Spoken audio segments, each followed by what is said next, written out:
Successful 2023. Welcome to the podcast. Thank you. I'm excited to be here. And I'll talk about whatever. My life's all kinds of crazy. Okay, fucking hit the bell. Oh, yeah, that's what it is. I suck. Subscribe already. Well, Dan, welcome to the podcast. Thanks for having me on, man. Yeah, I really appreciate you coming out. Yeah. It's a nice little drive out here. You got a good spot. I appreciate that.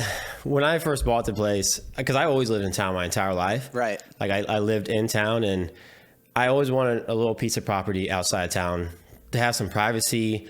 And like I like to be able to hang out on the weekends, grill, have a fire, drink beer with my friends, and I just never felt like you could in town. Yeah. Like, I have a little bit of like a social house at my house, and I'm in town in Washington. And sometimes you're like, I'm probably upsetting the neighbors a little bit. and that's my thing. So- you know, some people just don't give a damn. Right. And Yeah, some people I like flirt they- with that line just a little too much, Yeah. probably. What do you do?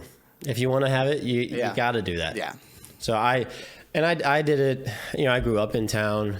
My first house I bought in town, but when I found this place, because at the time I was doing auto body, so it had a shop on it.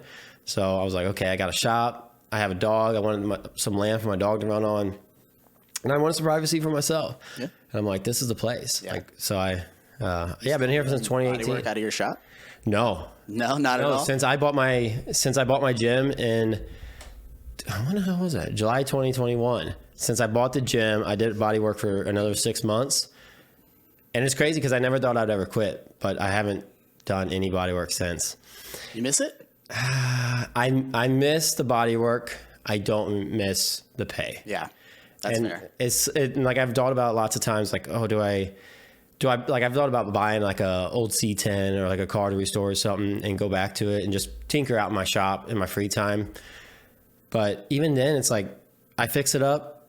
I'm a businessman. Yeah. I got to make money at the end of the day. I feel that. I just, anything I do, and it's not for the money. It's not like I'm doing things for the money, but whenever you're consistently doing things that are losing you money and you just always have everything in your life involved about losing money, you just stay broke all the time. And so I'm as much as I love auto body, I'm staying away from that for a while. I think there's going to be a day situation. Yeah, get my life figured out a little bit. I'm figuring life out right now. I'm for young, you, man. I'm making changes. You are. I'm striving for some stuff. So Dan, so the listeners know. Well, okay. Well, how do I do that? Which one do I do first? Anyone that's listening to the podcast, thank you guys for tuning in. Make sure you go give this video a like, subscribe to the channel if you haven't subscribed. I think the last time I checked, I got a good jump on my channel. Like I was at like 250, and I've really been pushing some subscribe videos and telling people to subscribe. And I went from like 250, and in like 2 weeks, I went all the way up to like 271 is last time I looked. So I'm pretty pumped about that. So if you guys have been helping me out, you guys just recently subscribed, or you guys haven't, because actually 75% of my listeners are not subscribed. I created a YouTube channel partially for myself and what I plan on doing, but also to like and subscribe to you guys and a handful of others. That's awesome, man. Yeah, I man. appreciate that, because I never get on YouTube, but it's easy. It's nothing. And now like I don't got to worry about age restrictions or anything like that. When I go to do my thing, it's there and I can still support my friends and everybody else. And it's nothing. It takes no time. yeah, it's free to support me, and like once I hit I'll still tell people to subscribe, but I won't push so hard once I hit 1,000. I'm just trying to get to the point where I can monetize it. Yeah. That way, like when you guys come out and I buy bottles of liquor and I buy energy drinks and beer and I buy new mics and new interfaces, and I don't expect other people to give me money for it. Right. But YouTube will pay me for it. Eventually, For everyone that's listening to this right now, every time you guys click on, you got to watch that 30-second ad, I can get paid for that. Yep. And so make sure you guys subscribe if you haven't. Liked, if you could, if you're driving, don't get in an accident, but definitely try to later when you get to work or whatever. Yeah. But this is my first podcast. I was very excited for this. So before, I was always running these Shure NV7 microphones, which is what you're on right now. And they have the XLR cable capacity, like the ability to run an XLR cable. But I never had an interface that properly powered them or could control them. And so after so many bad podcasts, I was like, I can't do this anymore.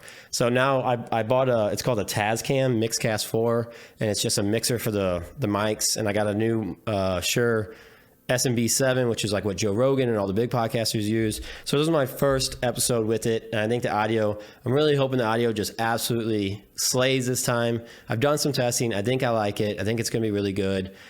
So I was not only excited about the podcast for you coming on, but I was really excited for just to see what it would hear like. Yeah. So Yeah. This is a big one. So if you guys are listening to this one, it's you guys the first time, go check out those other ones and compare the audio, because this is certainly There you go. much different. So Dan here is what is your career?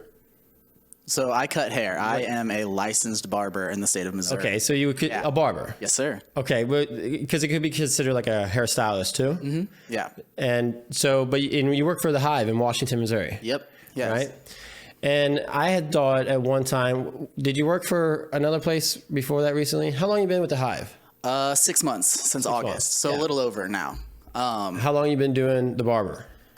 Legally, Yeah, legally. so 4 years, give or take. Okay. Not even. Yeah.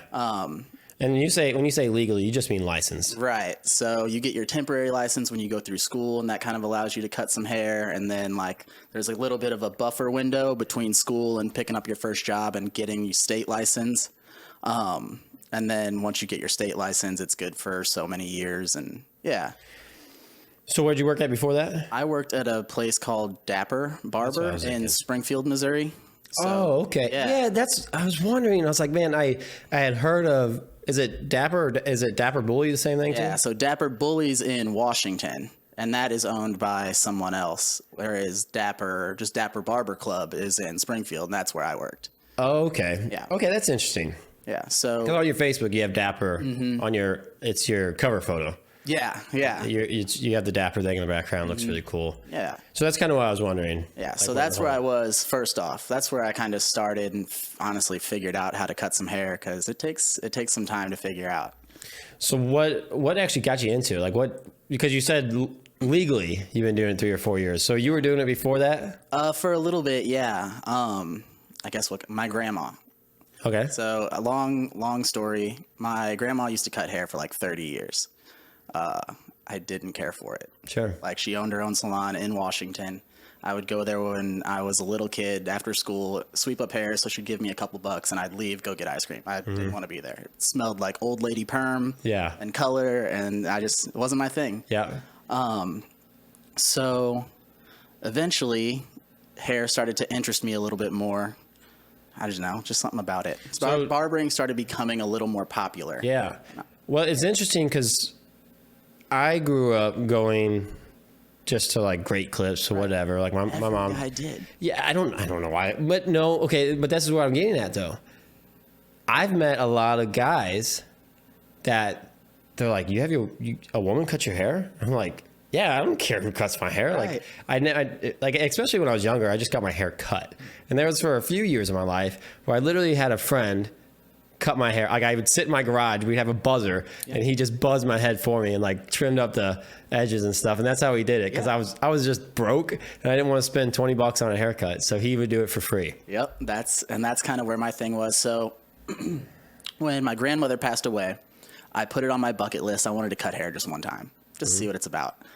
And one of my friends was broke and had a drink or two in him, and he's like, "Yeah, dude, let's do it." I was like, "All right."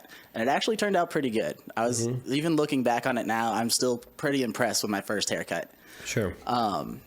It just kind of sparked this whole thing. Like, I think I could do this. You're saying the first haircut, was it clippers? Like we just buzz it, or was it like actually clipping it? It was clippers. It was an attempt at a fade. I didn't really have to touch the top too much, so that old existing haircut was still kind of lingering there. But the sides of everything, the back of everything, I was like, this isn't bad. I'm proud of this. My friend felt really good about it and made me feel good. I was like, this is a good feeling. But I had a good job. I was making good money. There was no reason to just, let's do this. And so I would cut hair on the side when I was home on weekends and other things. And then COVID happened. So I wasn't traveling or doing as much for work. And What were you doing before? I was climbing cell phone towers for AT&T. Wow. Yeah. Damn, that's quite the change. Yeah. So But really did you big not step. like it though? I loved it. Really? I did it almost 6 years. Yeah. So why? Well, because of COVID. because of COVID. So things I was changed. it was different. I'm a single guy. I'm traveling all the time, and sometimes in super bum towns, sometimes in super exciting cities, and it was a good time. You have fun. You have your crew that you're with. We went as far out as like Colorado. I went to Minnesota. Like, you know, I got to travel and do all these things, get paid to do it. I'm up in these super unique spots. I get the coolest views. I get to work with my hands. It keeps me in shape. Like I had no reason to be home. Why worry about it? Then COVID happened. Well, that's also a young man's job, Right, too. exactly. The older you get, the more you're like, well, you know what? Maybe I would like a girlfriend. Yeah, and that's what switched it up. They shut down all the hotels, so we can't travel as much. They cut back contact with the human world. So I went from working 60, 70-hour weeks to 20, 30 sometimes if I wanted to. And I'm home every night. Because I'm home every night, it's nice being home. And then I started cutting hair a lot more because they shut down all the barber shops and salons. So what'd you have, like a speakeasy? A little bit, Speakeasy yeah. style? So, well, I didn't have a license to lose, at that time, so it didn't worry me. I was like, yeah, I'll just cut some hair. Yeah. I didn't even really charge What are you gonna my friends. do? Yeah, I didn't even really charge my friends for it. They'd just bring me over a bottle of vodka or give me $20. Like, thanks, man. Like, you know, it was nothing. And then I got a girlfriend too. Wild.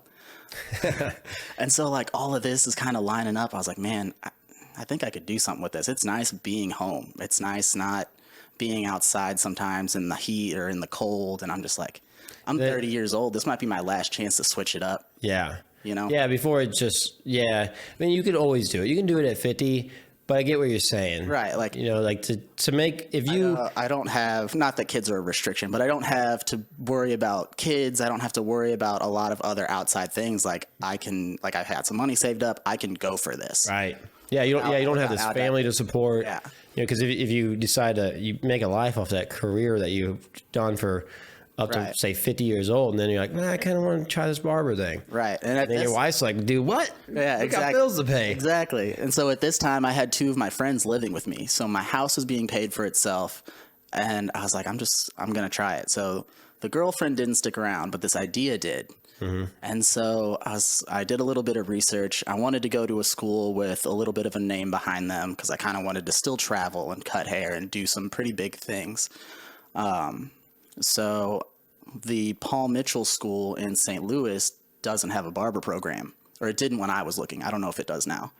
And so I did a little more research. It's like Paul Mitchell Columbia, Paul Mitchell Kansas City, Paul Mitchell Springfield. And when I went and checked out the Springfield location, it just really hit. You just like I really liked the vibe. I got to meet a handful of the instructors straight out of Springfield, Missouri, not Springfield, Illinois. Yes. Some people are listening. Thank you. I got to meet a handful of the instructors straight out the gate, and I'm sitting there, and they're trying to do FAFSA with me, and I'm like, there's no way. I made too much money over the last few years. I don't get it. Sure. Yeah. What a bummer. And they're like, well, what's your plan? I was like, well, I'm gonna probably just pay for a lot of it, and then I'll just get a job waiting tables or something. And one of the director, she came in. She's like, well, what do you do? And I was like, I don't know. Like, I used to do some gymnastic stuff. I used to climb cell phone towers, but I'll probably just get a job waiting tables. Like, I'm not above doing anything or tending bar. You know, it's a college town. Like that thought of going to a lesser pay and doing something that you had to wait on people, that didn't bother you at all? No, not at all. Like, that's easy. I'm not worried about your tacos, man. Like, I've been up, I've been stressed out. This is and it's simple. It's cool that you like that too. Like, you don't have that. A lot of it is like the outside. Like, everybody's worried about what other people are going to think of them. Right. Like, that their friends are going to think of them, their parents are going to think of them, their family, or the people that, like, you might, like, girls or whatever. Like, everybody's worried about that, what everybody else thinks. So it's cool that you can do that. Yeah, so... Not everybody can. Right. I'm sitting there in this interview, and she's like, well, you did gymnastics. I have a friend who owns a gym. If you, like, I'll put in a good word for you. This woman didn't know me at all. I don't think she knew my first name at this point. And she was willing to, like, put her name out there for me, who has just gotten there. I was like, all right, these people kind of, like, care and are trying. Now, is this at the school? That's the director of the school, yeah. Cool. Yeah, she was awesome. And then my living situation in Springfield. You remember her name? I do. Her name's Jenny. Jenny. Awesome. The best person. Still contact with her at all? Or? Every once in a while. I actually recently reached out to her for licensing things because I'm still pretty new to this whole business side. Sure. And she's been in the game for so long. She's relentless. She's a total badass. It's awesome to have people like that. Yeah. Like that you meet along the way that have done it before. Right, yeah. Or have some insight in it where you can reach out. Because you can try to go online and look it up. There's so many different answers. And there's all the instructors there. I mean, I've got their Snapchats. I've got their personal information. Like I could message them any time of the day and they'd always get back to me. It's a really cool feeling. Yeah, that's what you want. Yeah. That's definitely what you want. And so yeah, school was going and my living situation. I ended up having lunch with one of my best friends and she's like, hey, I'm kind of going through all this. If you need a spot to stay, I could use help. So she was living in Springfield? Yeah. And she lived there for like a decade or plus. So you just had been talking to her and like probably just telling her like, hey, You probably know her. maybe. Deanna Sickman? Man, the name's damn familiar. Yeah. So she graduated 08. She's a track stud. Where'd she go to school at? Owensville. She went to school in Owensville? I don't know. 08 was, they would have been seniors when I was freshman. Right. So that's Well, like my only, Your sister is Tina. Right. She was a senior when I was a Okay. freshman. Yeah. So same grade. same grade. I definitely know the name, but I can't remember their face. Right. I can't picture the face. Definitely remember the name though. So yeah, I mean, her and I, she was like the first friend I ever made. So when you grow up, you have your parents' friends' kids who are your friends who you just kind of fall into. Mm-hmm. But when I went to school, I met Deanna, D, and we just hit it off. We became best friends, and we've stayed best friends this entire time. But we only talked like twice a year, maybe. She lived in Springfield. I lived here. Sure. If I was ever that way, I'd hit her up. Well, I hit her up, and she's like, move here. Like, let's do it. Yeah. And so it was a no-brainer. Springfield was it for me. The plan was like, buckle down, get through school, come back to Washington, figure it out.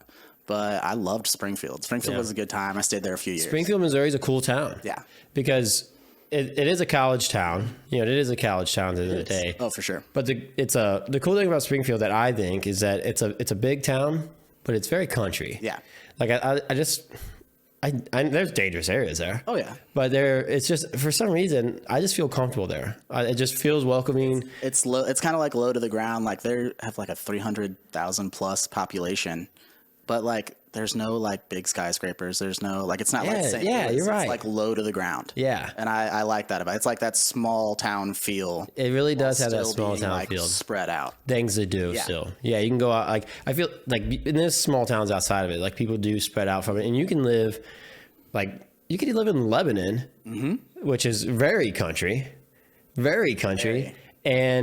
and then just drive 30 minutes into Springfield if you want to do something over the weekend. Like it's that nice, and then and everywhere around it too is like that. There's little towns outside of it. Man, there's all sorts of different hiking trails within hours. Arkansas is full of hiking. It's like an hour close to away. Like Yeah, Oklahoma's the same Yeah, thing, right? It's only like an hour and a half away or something. 3 hours from St. Louis. You're 3 hours from. You're 2 hours from the lake. Like you're kind of centered into everywhere. You can spider out and kind of do everything. Yeah, so it is a very cool spot, and I remember some places. I remember going down there quite a few times because I knew some guys that were in school down there. Went down there and hung out and stuff. Downtown's a really cool area, and they have Bass Pro. You know, They do. like, it's the Bass Pro that everybody wants to go is. to. Like, you don't if you've never been in Springfield, Missouri, and you go through Springfield, you got to go to the Bass Pro. It's their kind of staple. It really is. The first thing you see on their signs is Bass Pro's this way. Like, Yeah, and I've never been there when the place is not just packed full of people. It's a cool place. Now they got a whole new aquarium side of things. Yeah, you ever been in that? I have not. No. Are you a hunter? I'm Hunt not fish? really. Anything? No. Not really into it at all? No. Like I would. I don't. Just don't have the drive to do it. Yeah, it's never stood out. I enjoy like shooting guns and archery stuff, but I've never just like gotten out there and do Not a it. diehard. It gets cold. Yeah, it's really freaking cold. It's really early. Yeah. I just don't want to go. Yeah. That's kind of how I am a lot. The older I get, the more I want to just stock the more I want to, but I want to hunt just for the deer meat. Yeah. I have no interest in getting a big buck or anything like that. I've got friends who are trophy guys. I've got guys who do it year round, checking cams and doing everything they do and monitoring the wind. And I'm just like, that's a lot. Yeah, it is a lot. And there's a lot worse things to do out there. Yeah, There's for some very sure. bad habits you can get into. It's an expensive hobby for them. They get into it. Yeah, and I think if I had a kid that loved hunting, I'd be. It's great. I think it's something good, but I think it teaches respect, and it's just part like can teach respect if you teach them how to do it right. Right. But yeah, I was never really into it either. But have you gone to the aquarium up there yet? I have not. No. I went to Branson right after it opened. Right after it opened. I was going to go through it one day, and it is pretty expensive to go through. Is it? Yeah, it was like $60 or something. Something like $60 a person to go through. It's like a little much unless you really. Yeah, I wasn't much in like the dating scene, but when you cut hair and you talk to people, I was like, oh, that'd be kind of a cool date. Yeah, it would be. So like, I bet there's a lot of guys. Yeah. Like, what do you like if you're not like just going out and drinking and having dinner and drinks? Like, what do you take a girl to do? You got like a Top Golf there, maybe some go-karts. Especially right off one of the first dates. Yeah. Like say your first 5 dates. Yeah. What do you do? Yeah. So you got to find unique things to do. The aquarium's kind of a unique thing to do, but I don't want to go with my buddies. I don't want to go with all my guy friends and look at stingrays and dolphins. Like, no offense, guys. Yeah. Yeah, it's not something I'd be like, hey, you guys want to go to the aquarium this weekend? Right, yeah. But yeah, if you had a girlfriend, it'd be fun to take her there. I think I would like to see it one time. But other than that, because didn't St. Louis just put an aquarium in too? Yeah. Down, the old downtown? Union Station area. Yeah. I haven't been to that one either. Me neither. I don't know. I don't know if I don't know if it's really my thing either. Yeah. Like just to go through it. I think it'd be cool to see it, but it's not something that it's like on my bucket list kind of thing. The City Museum just kind of has my heart. I would rather just go over to the City Museum than go to the aquarium. It's because there's so much to do. There's so much going on. The City Museum is cool. You know, and it's constantly changing. Is it constantly changing? Oh, dude, they're always doing something new to that place. I haven't been there in so long. Quarantined off. They're like, yeah, don't go in here. We're blowing something up. Really? Oh, dude, all the time. It's cool. Yeah, I remember it as a kid that I only went once, maybe twice, but there's a lot of kids there. Yeah. It's a lot of kids there. They're hanging out, but isn't it just like an old building that they just make like? I get that they just tore the crap out of. They put in like BMX park or like a skateboard park area. Really? Yeah. Like people don't skate it though. They like just a bunch of kids doing parkour and stuff over there. Oh. They've got the bus on the top. They've got that, what is that, the 10-story slide or whatever. There's all sorts Don't they have like an outside thing too? Like you can like crawl through a tunnel that goes outside and crawl through it? Yeah, you can crawl through like an old model plane and like it still is outside. It goes up to like the peak of like 5 stories and you can like overlook everything, but it's like tight.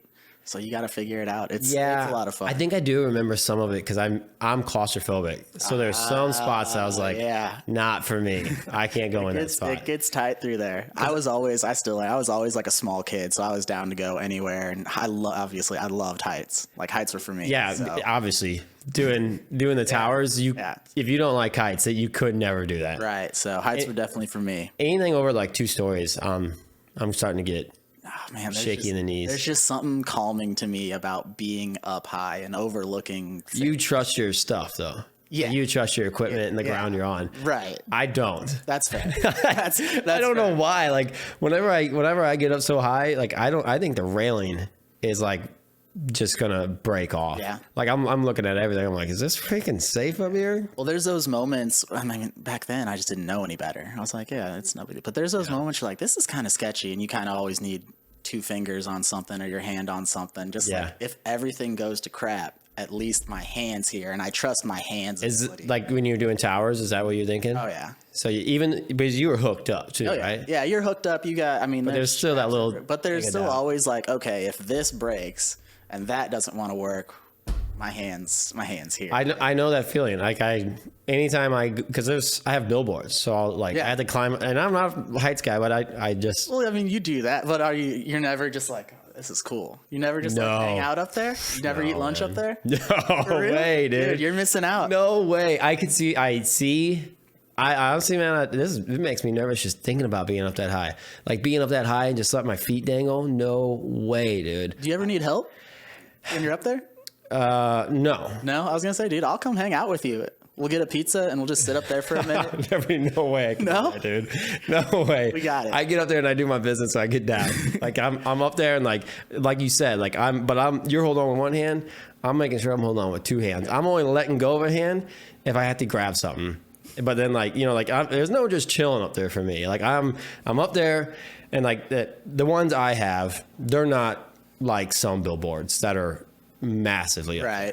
Like, but they are still up there. But I'm holding on with 2 hands, and mine are actually, they're held on with it's a big vinyl, and you run a bar through it, and then they're actually ratchet strap tight. Like you get it tight. That's how like the vinyl stretches out, so it's on the sides and on the tops, and you just put ratchet straps on. But yeah, the only time I let go is if I'm like having to grab the ratchet strap and hook it, and then I'm grabbing back on, and I'm holding on tight. I don't know why. I wish I wasn't. Yeah. I wish I wasn't that way, and I've On a nice day, I could sit up there all day and just hang out. that is cool. It's really cool. I mean the views is cool, and like the breeze. Yeah, and you're kind of like in a different world. Yeah, and there's most of the time I was by myself, so you just kind of get some peace. Yeah. I bet when you're doing, we're kind of getting sidetracked from your Fair, my bad. from your story, but that's okay.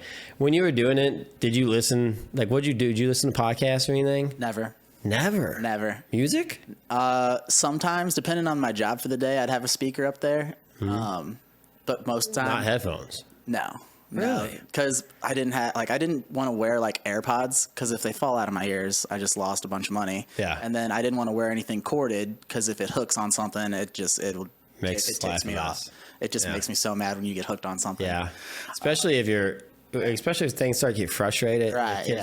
So every once in a while, you'd have like your little bag up there. Sometimes I've had a speaker and I'd sync some music up if I'm just tinkering away. But for the most part, you kind of have to communicate with your guy on the ground.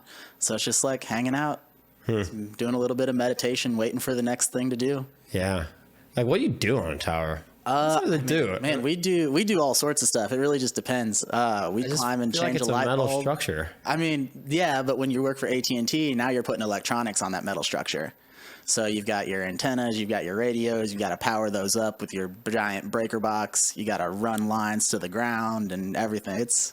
So you're hooking stuff up, plug and play, and Yeah, I guess I never really thought like what in, was really yeah. in a network You can, tower. if you've got a full site build, you can spend a week on top of a tower pretty much. Yeah, screw that, man. I could not do that, dude. That's crazy. It was a good time. Yeah, especially if you like it. Yeah. And I bet it did pay good. What's something like that pay? Just out of curiosity. What's the peak pay on it? I don't know. I wasn't salaried in, so I mean, there were times, especially when I was out of town, you make $150 a day just in per diem. You'd work 60, 70 hours, making 30 an hour, which was great back then. Yeah. So I had two guys living with me. I had no bills. I had nothing to do. So it was good money at It the was time. good money. It was great money. I was sitting pretty for a while. Yeah, I bet so. Huh. I feel like you should get paid more than $30 an hour, though. You should. For a job like that. Looking back on it now, 100% you should. But Was that entry $30 an hour? no. No, you had to work up to I that, worked too. my way up big time. Yeah, but I didn't know any better. Yeah. And you work for AT&T directly? No, so they subcontracted out to the company that I worked for. And that company just recently, I think it was like a year ago, maybe not even, sold to ADB. Oh, So now it's ADB now does stuff like that? ADB does cell phone towers. Yeah, weird. Mm-hmm. So they do underground fiber optic cables. they're going up too now. Wow. Interesting. Yeah, it's an interesting field to be in. Like, Yeah. I just kind of thought, but it makes sense because you probably worked on all towers, not just AT&T. I did a little bit of Verizon and T-Mobile stuff. Outside of that, we did some random jobs here and there, but I was just a little tower guy, man. I didn't even care. They're just How'd you even get on with it? my friends were doing it. I was doing gymnastic stuff before that, and I just wasn't making that much money. I was still living in my parents' basement. Yeah. And my friend's like, dude, just come do this. Yeah. I was like, what else am I going to do? So, Yeah. You know, and how you said you're like, I didn't know any better. You know, that's how they get a lot of people. Oh, yeah. Because you're young. And then when you're young and you're like, I'm making decent money, you know? Yeah, and it's hard to go and it's hard to like threaten to leave or go in and be like, hey, I need some more money. Yeah. Because, you know, they might fire you or, you I don't know. It's just they have a control over you. You're expendable. Yep. Yeah. And so you're kind of like, you know, this is a good paying job. I don't really want to lose it. And that's what everybody tells you is like, you got a good job. You don't want to screw this one up. And Yeah. And I mean, the college thing wasn't for me. Like I tried it. Yeah, and so college, man. And so I was like, man, I don't have a college degree. I still want to be moving and doing something. I want to kind of work with my hands. I was like, this is isn't the college thing such a brainwashed idea? It's a little played out. I mean, yeah, you went to school. When you went to school, what's it considered? It's not cosmetology school, is it? Yeah, in a sense, yeah. it is. It's like a trade school in a sense too. So How long is it? They book you for like 1,000 hours or 1,500 hours, depending on what you're going for. So to be a barber, it's 1,000 hours, and to be a cosmetologist, it is 1,500 hours. Oh, Yeah. So it's a little bit more probably because it's probably like Yeah, they do a little more. Like I can still do like color services and like perms and different things. The only big difference that I've noticed is nails. So cosmetology, those girls can do nails, whereas I can't. But a cosmetologist can't use a straight razor. With my barbering license, I can use a straight razor. So there was different. Right. There's just a different few things, different right. quirks that don't really make sense to me. Sure. And I can understand the need for a school like that. Right. Where it is a direct course going to school for what you need to learn. Right. It's basically like I don't think an employer should have to train you if you have zero skill. I don't think an employer should have to train you. If they want to train you, sure. But like if you want to go work for someone and you want to be a barber or like me, I was auto body. I don't think an auto body shop should have to train me. I think I should have to go do some type of schooling for it. Yeah. But like the whole idea that you're getting out of school and you got to go to college and get a college degree because you're never going to get a job without it. That's baloney. And it's like a brainwash thing that our society does to make you just go getting hundreds of thousands or at least tens of thousands of dollars in debt, if not hundreds of thousands of dollars. I know people that get hundreds of thousands of dollars in and don't get paid, the job just doesn't pay for it. Or they don't even use their degree. Or they don't even use it, which is their fault in a way. But I just feel like, whenever obviously it's not good advertising, but there should be something more out there. Like if you're going to go to school and it's going to cost you $100,000, it needs to be like a thing where it's like when you go into a bank and you're going to go buy a house and they're like, yeah, you can buy this house for $500,000, but you're kind of exceeding your limits because of what you pay. So it might be a struggle to pay your house payment. When you go to college, it should be something. I think you should have to go to like a bank to get a loan, and get approved, and then so they can be like, just so you know, you only get paid $20 an hour as a body guy, so there's no reason to get $100,000 in debt because you'll be there forever, and you got to buy tools still. And I just think there should be something like that. I don't think college is wrong, but I just think the way it's designed is been built up to you're not going to be okay if you don't go to college. Yeah, I seen a stat that said that our pay has gone up in the past 30 years or 60 years. I think it was past 30 years. Our pay's only gone up 10% or less. Like average pay for everyone has only gone up 10%, but the average cost of school has gone up like 60%. I believe it. Which is insane. I believe it. That is insane. And they keep telling people like, oh, you need to go to school. You need to go to school. You need to get these college credits. Like, okay, if I want to go to auto body school, just tell me I can go to auto body school and learn it. Don't make me think that I have to get associates. Yeah. That was something I pushed. A lot of kids asked me that were interested in going to trade school. They were like, yeah, I'm thinking about going to like a technical school. And I'm like, okay, but if you want to weld, just get the welding certificate. The welding, like the place you're going to go weld at and you got to weld dumpsters together, they don't care if you have an associate's degree. Yeah, that's true. They don't care. They want to see the bead that you can weld, and they want to see that you can show up every day. That you're not on drugs, and that you know what you're doing. Yeah. And you don't need an associate's degree to prove that. Yeah, 100%. So I think that needs to be talked about more, and I try to talk about it. Oh yeah. And when I can, that's kind of why I'm on this rant. So when I did my barber school for 1,000 hours, they book you out for like an 8-month program. Like, here's kind of what you do. Mm-hmm. But I was coming from a big boy job. So 8 hours a day of school was nothing. I was there. I got there early. I stayed late. I was done in 6 months. Yeah. And you also, when you start working a real job, they push production on you. Right. Like you're not working most places and just be like, you get to sit around. Right. Every hour you get 20 minutes off or something. Which, no offense, that's kind of how school felt. It's like a bunch of I was 30 years old getting into it. There's kids who just 18 trying to figure it out. Like, I'm just gonna go to this to kill time.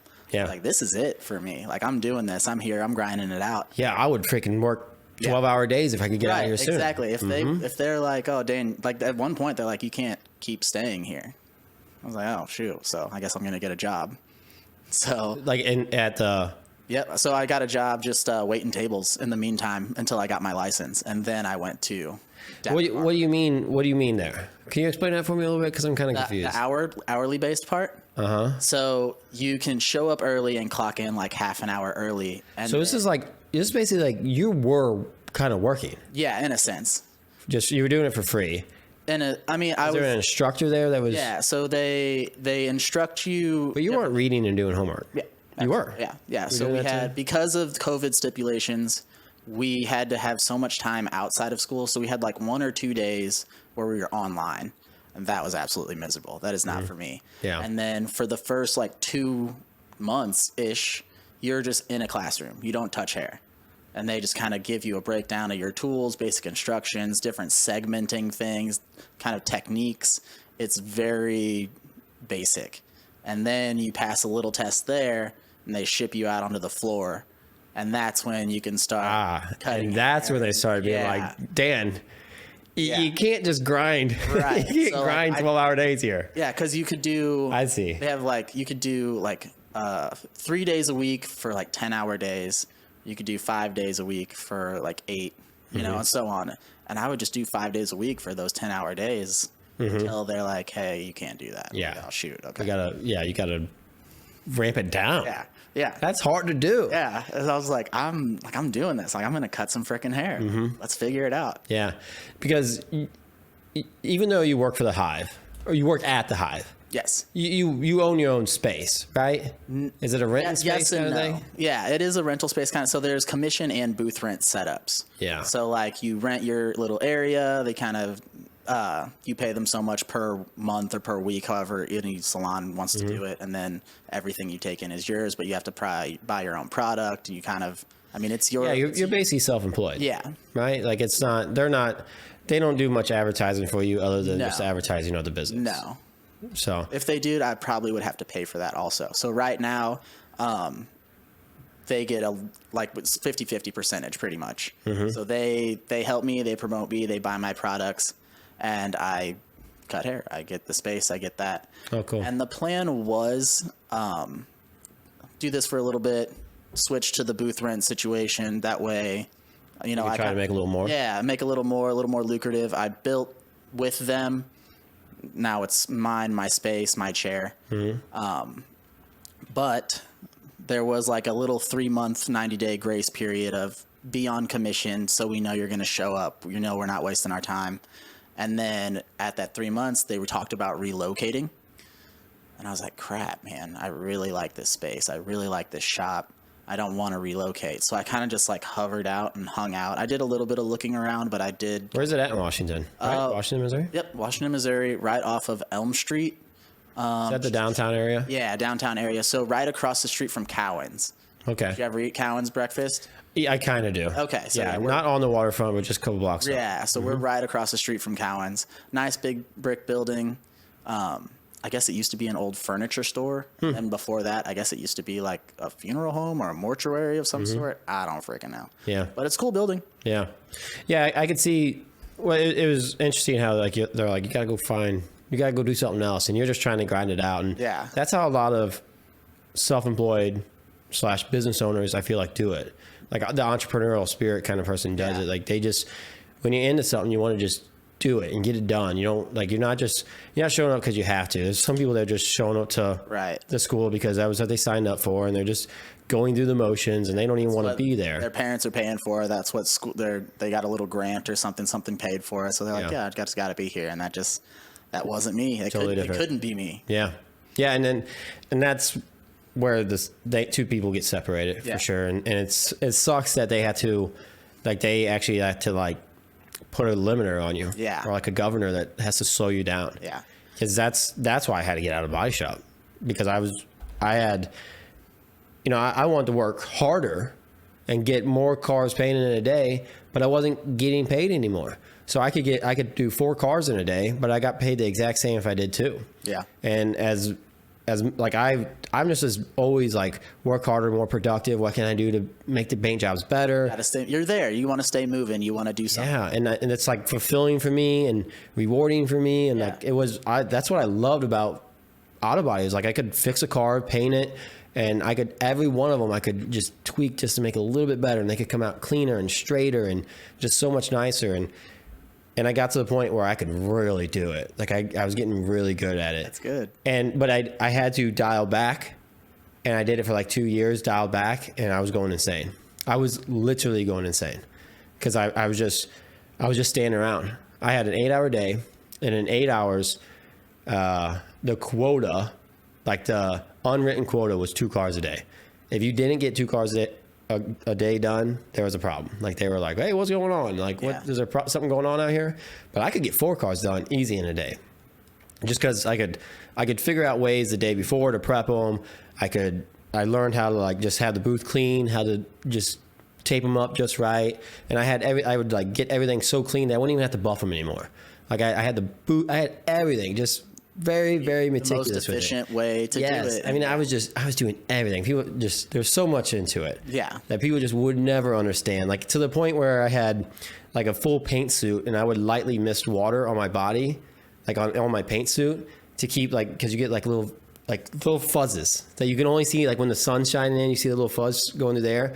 I would lightly mist my body with a sprayer to keep that fuzz down on so I'm wearing a paint suit, and I'm keeping it clean, but I was just doing that kind of. I would spray the floor outside the paint booth so that whenever I opened up the door, the floor was wet, so there was no dry dust getting flung up or anything like that. It was wet, so it kept it down. And it was just a million little things like that I always did, but you don't get paid for it. Yeah. You know, so I would paint a car in an hour, maybe 2 in the first half of the day. I'd stand around for 2 hours, look busy. I had to look busy. And then same thing in the afternoon. I'd have the next car ready to go as soon as I got back from lunch, paint in an hour or 2, and then it was look busy the rest of the day. And it caused me to play on my phone a lot, and caused me to just. Did that kind of ruin the auto body industry ruined for it you? for me. Really? Yeah, it ruined it for me. So much to where you don't even use your shop out there. You're just. Mm-hmm. It was a come to realization kind of moment for me that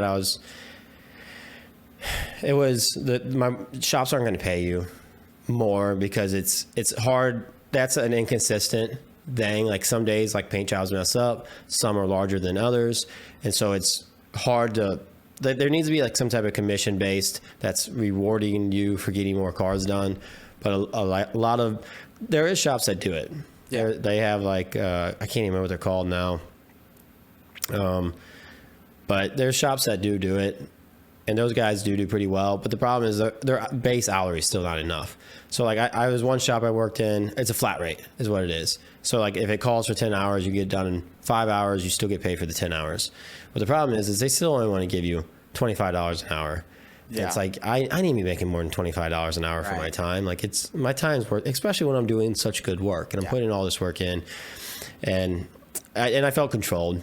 It was more than just one thing, but yeah, I felt controlled. I hated the fact that I could get, if I wanted to get everything done, if I knocked out all the jobs for the day, and then I'm like, I would like to go home today. That's a beautiful day out. I'd like to go home, enjoy my evening. Maybe it's a Friday, go out and have some drinks with my friends, get dinner.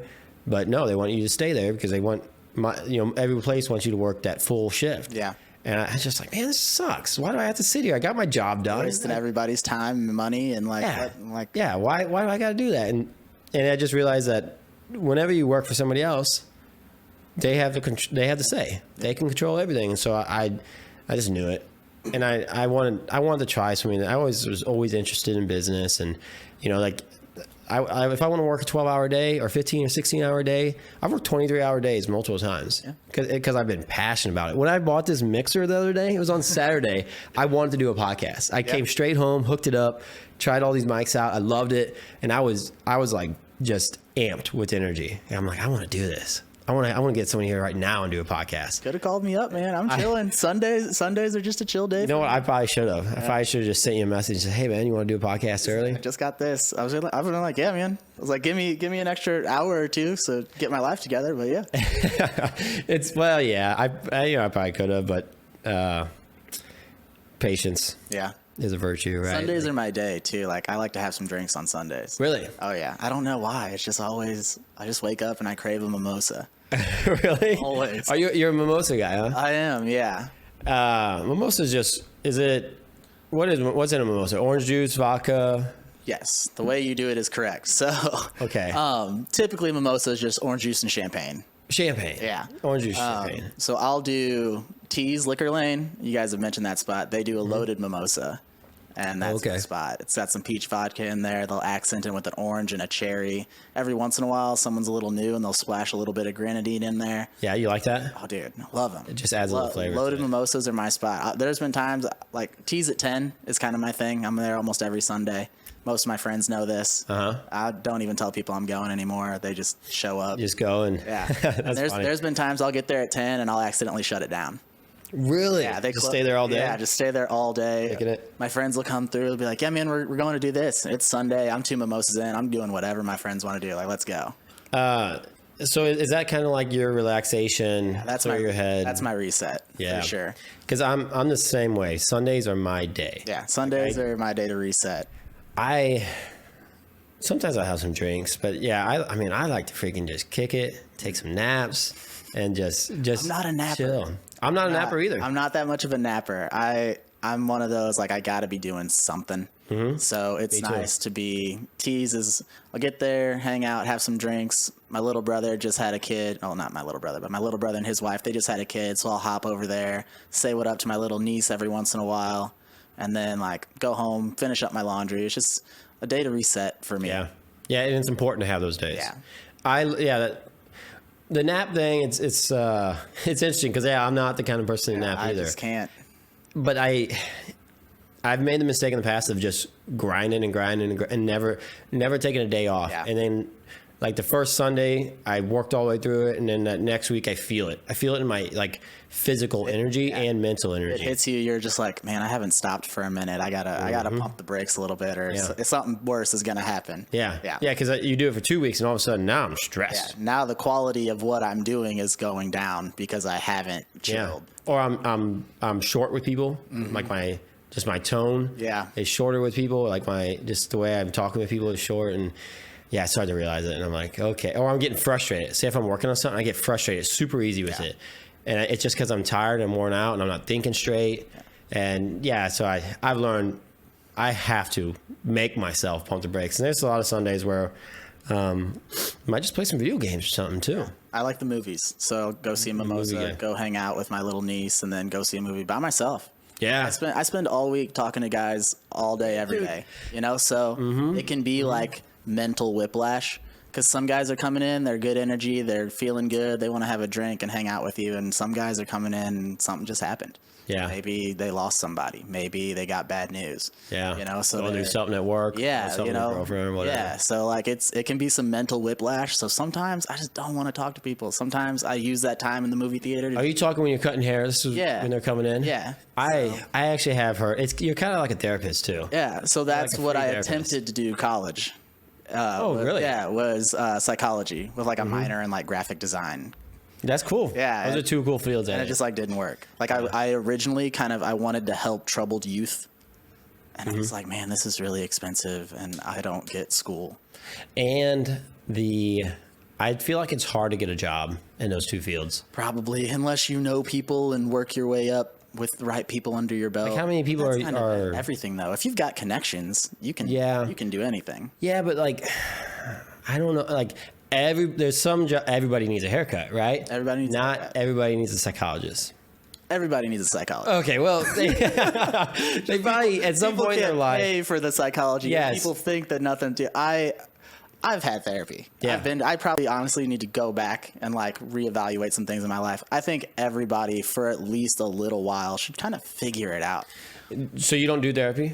Not anymore. I would if money was no issue, I would gladly go to therapy. Yeah. You've done it before though. Oh yeah. How long did you do it for when you did it? It was about a year, and it originally was court ordered. Oh, really? Yeah, I was a troubled kid. Oh, really? I got myself in some trouble. We might talk about that if you're okay with I'm it. super down, dude. I want to hear about the therapy stuff first. Okay, so it was really interesting. I found myself. I couldn't even tell you his name. Honestly, I was 18. It was really interesting. I found myself. Are you talking about the therapist? Yeah. Can't tell me his name. I found Was he myself. Missouri? He was just right in right in Washington. I drive by that building all the time, and it's not a therapy place to go anymore. I don't even know what it is. But I found myself opening up really quick about a lot of crap going on in my life, I found myself feeling a lot better. Once you start to realize I'm this way because this happened, you can process that and you fix yourself without doing a lot, with just opening up like, man, I'm this way because this happened. So now, like, all right, I'm better. And a lot of people hold on to their traumas because And they don't want to admit that they have it. Yeah, and I think it's important just to figure out who you are. Yep. I do too. And I'm really glad this conversation came up, actually, because I was troubled as a kid too. Yeah. And I wasn't. You were a skater. I was a skater kid. Right. And skater kids are all messed up, man. I don't know a single skater kid except maybe Rob Dyrdek, who's got his life together, and he was a troubled kid too. Yeah, he was. You know? It wasn't like I was like this, like rotten, like bad. I had great parents. Yeah. Great friends. I've met your parents. They're great. And great family. And I really came up, like I had a great life. I really did. Yeah. Just that teen angst that you don't know. And confusion. Your body's changing, everything's changing, so you're just you're a man. Yeah. So you were kind of probably a little more aggressive. You probably broke something every once in a while. Oh, dude, I used to, and it's so embarrassing. I hate it, but I had this pent up energy. Right. And it would build up. Masculine men do. Yeah. And I would build up on me, and I didn't know how to control my emotions. And a couple times, it came out like just punching a hole in my wall, drywall. Yeah. And I'm like, God damn it, Ryan, why would you do that? Like it was something that as a young kid, I actually witnessed someone else do it, and I just thought that it was like okay to do. And I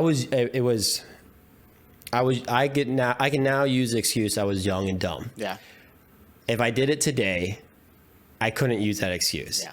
Now, does that make it right that I did it then? No. Yeah. The times that I blew up on people or blew up and did this, was it right? No, it was not right. But I was young, I was dumb, I was confused. I was learning how to control my emotions. I didn't know how to. Nobody really ever taught me how to. And when you said you went to the movies by yourself, that right there is when you start learning things about yourself too.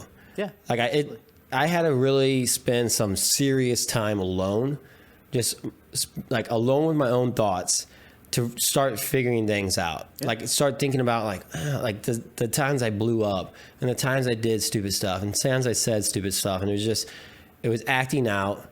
It was just, and a lot of it was built up energy too. Yeah. So as a young kid, I had built up energy. And one way I figured it out, and it's why I own a gym today, is I started going to the gym and I started letting my energy out in the gym. That's what I was just about to ask you, if you were working out when you were a kid then. No, I didn't start working out until I was 21. That's when I really started working on those problems.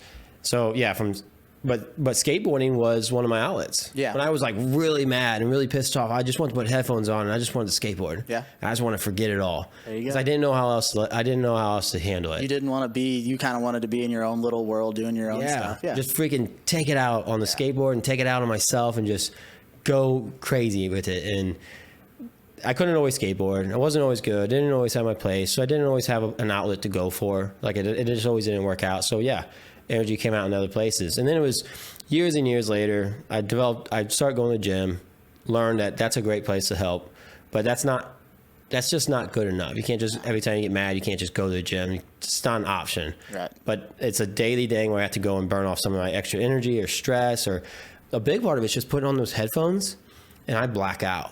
Like I put them headphones on and it's just like I'm tunnel visioned, and I'll be in the gym for an hour just in my head, just thinking and just processing stuff. Just like, why did that happen? Why is it going like that? What's going, like, why are you thinking this? Or, like what happened that made you feel this way or whatever? I'm talking to myself and processing it. What if it would have gone this way? What if, like, what could I have done differently to, Or like if I used to blame other people. Yep. I used to blame everybody else, and I used to blame it on bad luck. Something bad happened to me. I'm like, it's my freaking bad luck. I have bad luck. This guy has good luck and I have bad luck, and that's why. Or that guy has that and that's why he gets it. Or this guy did that and that's why it happened to me. And And then I started to realize it's all on me. Yeah. It's always been my fault. Like the reason I buy that car and it broke down was not because I had bad luck. It was because I was probably ignorant when it came to cars, didn't know what I knew. I was trying to buy something. I was probably greedy. I bought it even though I knew it kind of had a leak and it probably had a problem with it or it was making a clumping noise or something. And then I was driving home, the wheel fell off. That's not my bad luck. It was because I either ignored the fact that I heard the clumping noise, like the clunky noise, and that's the reason the wheel fell off, or I just didn't take the time to learn it properly, and I jumped into a car that I should never have bought, or whatever it was I was doing in my life. And so when I started taking fault for things in life too, my life got a lot better. Yeah, it's a thing. I do like this all started because of the therapy thing. Like I do believe that everyone would benefit. Yeah. Like I mean, man, there's some guys who come, they'll sit in my chair and like I'm just like, holy cow, dude. Yeah. What like how like I've met you twice. Like how are you telling me all of this? You don't have people to talk to? Like it's cool. I love it and I hope some of my knowledge can help people for sure. But sometimes I'll message them later like, hey man, just wondering how you're doing. Haven't seen you in like a month. Like I know you had a lot going on. Yeah. Like people need people. Yeah, they really You got to do. be able to get it out. I mean, if you have no one to talk to and you just keep that stuff inside, Yeah. it's not good. Yeah, It's not healthy. I walk 3 miles every morning. Me and my dog. Cool. Is that your workout? It's kind of yes and no. So I walk 3 miles every morning, and then I'll go to the gym. And sometimes I'll get on the stair stepper, and then sometimes I try and do some light stuff. I try like. I just haven't been feeling the gym, but I know I need the gym. I used to go to the Competitive Edge. Great gym. Love it. Gym. Yep. But it got a little pricey and I wasn't motivated to go. So I'm like, all right, I need something. Planet Fitness just opened up, not even half a mile from my house. $10 a month. You can't beat that. They got everything I need just to get my mind right again. So I'll walk. Ultimately, that's what matters, right? Right. Like the Competitive Edge, great gym. There's a lot of other great gyms. You can I can't support wait to local. re-up and go back. It's just right now. The big thing is that you're just in a gym. Yeah. That's what matters. Yeah. So At the end of that's the day, what I've the been number one doing. thing. I'll do 3 miles every morning. I'll do like 20 minutes on the stair stepper, and then I'll try and just get some machines in, get my body back into it. And I've been doing better, but the reason like I need those 3 miles walking and hanging out is because like I've got so much that I'm trying to do and that I'm working to build on. And right now, like starting as a new barber, it's stressful. You know, my paychecks aren't consistent because I'm relying on other people to come in, and it's stressful. So I got to get my mind right. And those walks do it. Going to the movie theater by myself, going to teas, having a couple mimosas by myself. And like I see people there, I hang out with people there all the time. But most days I go alone. Yeah. It's that alone times when you find out who you really are. Yeah, I have those conversations in my head. And like even yesterday, I was like, man, I got this podcast tomorrow. I got to think like, I wonder if he's going to ask me this or this, you know, like I just want to be mentally ready. And those walks, everything like that helps me clear my head. There's a lot of days that I have a podcast early in the morning and I make a point to get up and go to the gym first. Yeah. Because people sleep on the idea of just that you get blood flowing. Even if it's a light 20-minute workout, 15, 20 minutes from a very young kid all the way up to the day you die, a light workout just to get the blood flowing through your body to your brain is so important. Oh, yeah. You will think totally different whenever you get that blood flowing. And like once you start working out, it's like you get rid of so much extra anxiety. Like for me, it's that mental preparation of because walking through things. those And for thoughts some build people, up. It's that physical, like things are less of a problem if you're mentally tough or if you're physically tough. Yeah. Things don't bother you as much, so you're not as stressed out. You're not like people who are kind of nervous and afraid to go to new places. It's because it is new, but it's like, man, I can take care of myself. I know my capability as a person. I'm going. Start believing in yourself. You know? Well, you do it more and more, and that's where you get the confidence. Right, You're like, I could do this. I've done this before. I know how to talk to people. Yeah. First time's the worst. Yeah. Second time is a little bit easier. Third time gets a whole lot better. After that, it's like I'll get stuck in random places all What the do you time. mean? All the time. What do you mean you get stuck in random places? So when I would travel for work or when I used to travel all the time. I would be by myself doing whatever. So just Sunday, just yesterday, just yesterday. Uh-huh. I got stuck in St. Louis. What do you mean stuck? I got stuck. So like you got stuck in St. in the Louis. mud? Stuck in South City. I had no car. My phone, my Apple Watch are dead. I'm like, cool. What do you mean, how'd you get up there if you didn't? So I went up there, hung out and partied with some friends, and the keys that I had got left in this girl's purse, and the girl left. I'm alone. I've got my phone. My buddy, he's like, hey, I've got the rental property there. You can just stay there. No big deal. Cool. Stay there. Wake up. Phone's dead. Still don't have my keys. I have my watch. My watch has 35% battery on it.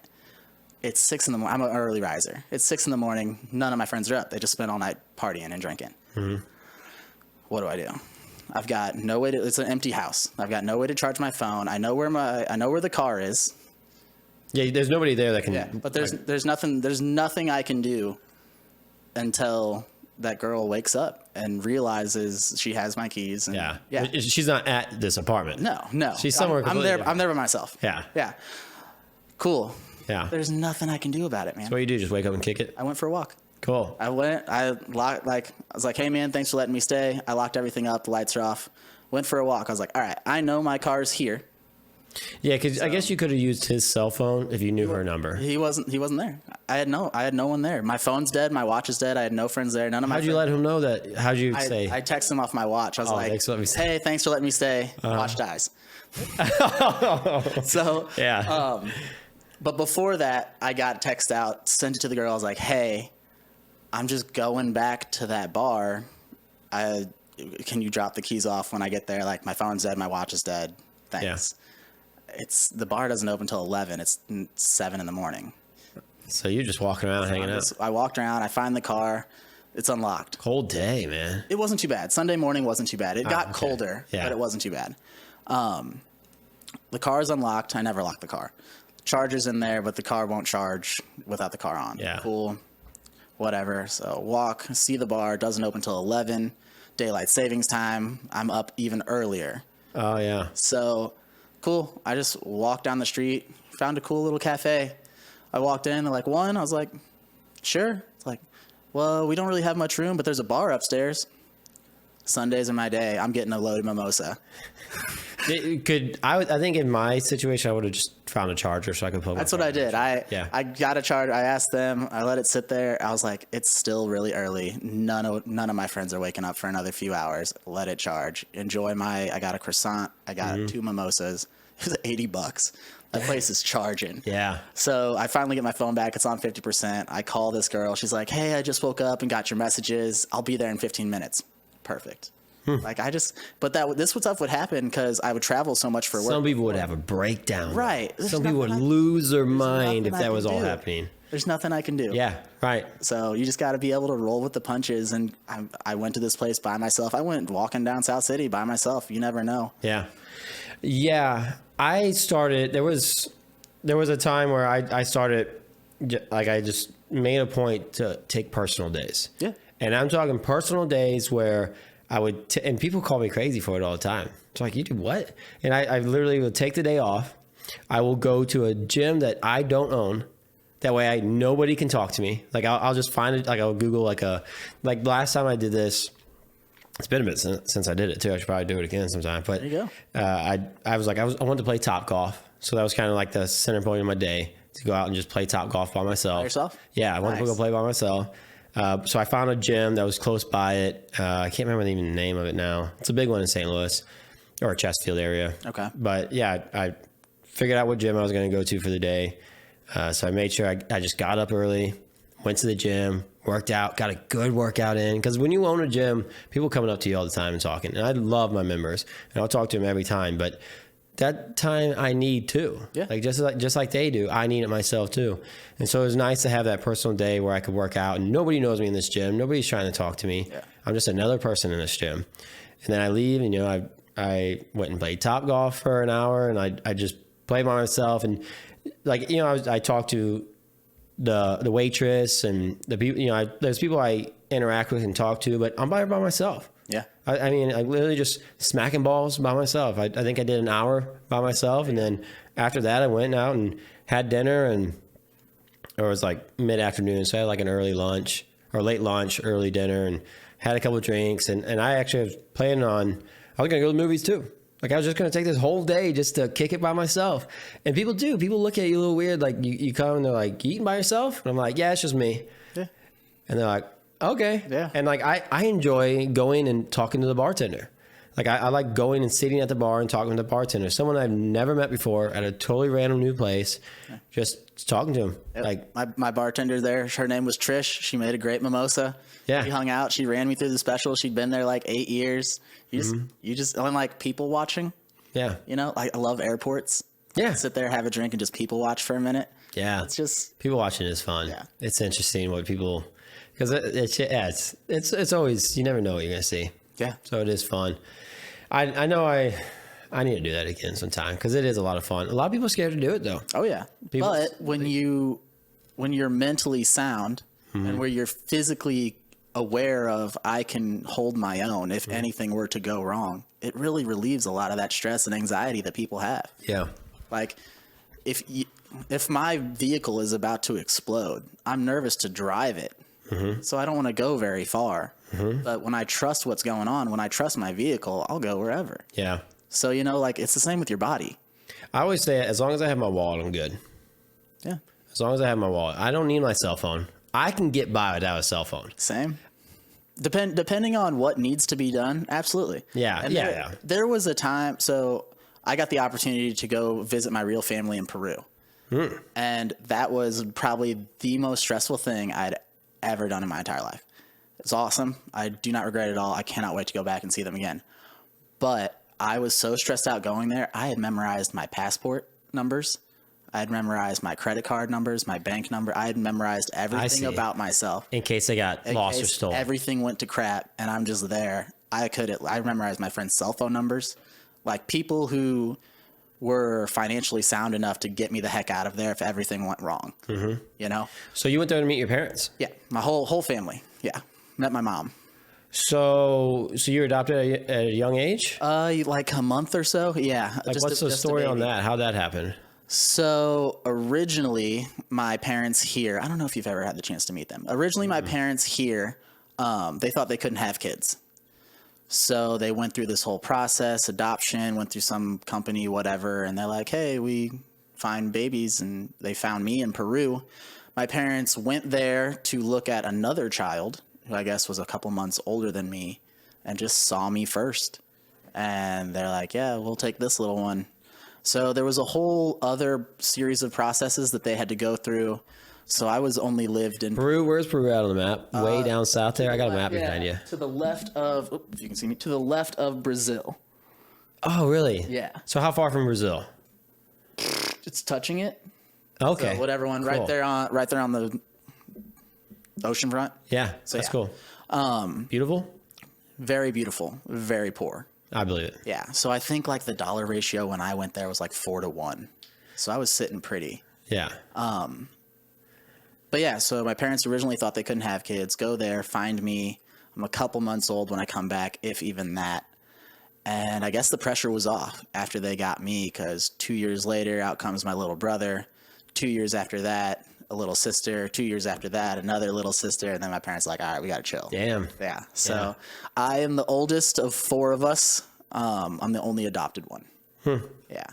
That's still pretty cool, though. Yeah. I do like hearing those stories. Now, do you keep in contact with your real parents? I do. You were how old when you first met them? 23, 24. But your parents, like your parents didn't keep you. Like they They didn't lie. Like, no. Like, was no, I like- knew I was an adopted kid growing up. My parents are super white. Well, I'm just saying, like, I don't know if I can clarify that. I'm just thinking, like, some people. I felt like sometimes I feel like they just like want to keep it hidden from them and not tell them much about it. No, And, my like, parents. Well, my parents didn't know much. Like, did you ever have any contact? Like, you know, like some kids that have been adopted, they hate they hate Right. their real parents. They want to just keep them from them, and like they don't want them to talk to them, or they don't want them to know nothing about them. Was it anything like that? No, my parents were always very open and very transparent about that. Partially because I was different. I was a little brown kid in little old Franklin County. Sure. You know, there's no hiding that. Was there any contact? At a young age? Not at first, no. At least not to my knowledge. And then once I turned 18, my aunt came to me and she's like, "Hey, is finding your biological mom something you'd be interested in doing?" And I was like, "Yeah, absolutely." When you're put up for adoption, there's this weird psychological thing of like, you were given up. Like there's some weird abandonment issues there. Yeah. That I really struggled with processing. Yeah, I believe it. And so like when I finally had the opportunity to go there, it was like growing up, I had always heard, yeah, your mom wasn't doing well. She wanted you to have a better life here. So we adopted you. Like that's all I really heard. Never heard anything about my dad. Never heard anything about my siblings. It just, your mom couldn't afford to have you. She wanted you to have a better life. Awesome. But that's it. So like when I went there and when I finally got to hear almost the exact same story, but from my mom, from my siblings, like how they actually missed me. And like, once you see like they weren't living well, we're very spoiled. Yeah. You know, it was a sacrifice. They had to make. Yeah. And like, there's even pictures long ago of like my biological mom holding me crying. Like, you know, like she definitely, and I know now, like she definitely genuinely cares about me. There's no doubt in my mind. Yeah. But when you grow up just simply not knowing, it's that same thing we just talked about. Once you know answers, it's a lot easier to process them. Yeah. So it's a lot clearer. Yeah. And like, because at the end of the day, when someone tells you something, you don't know, even if they might have the best intent in it, but you don't know if it's 100% true. Right. You never really know. Right. So sometimes you got to find out for yourself. There's a movie I just watched the other day. It's a movie that's, I think it's been out lately. Let's see. You know what I'm talking about? It's a boy that got it. A boy that he got. I can't remember where he lived.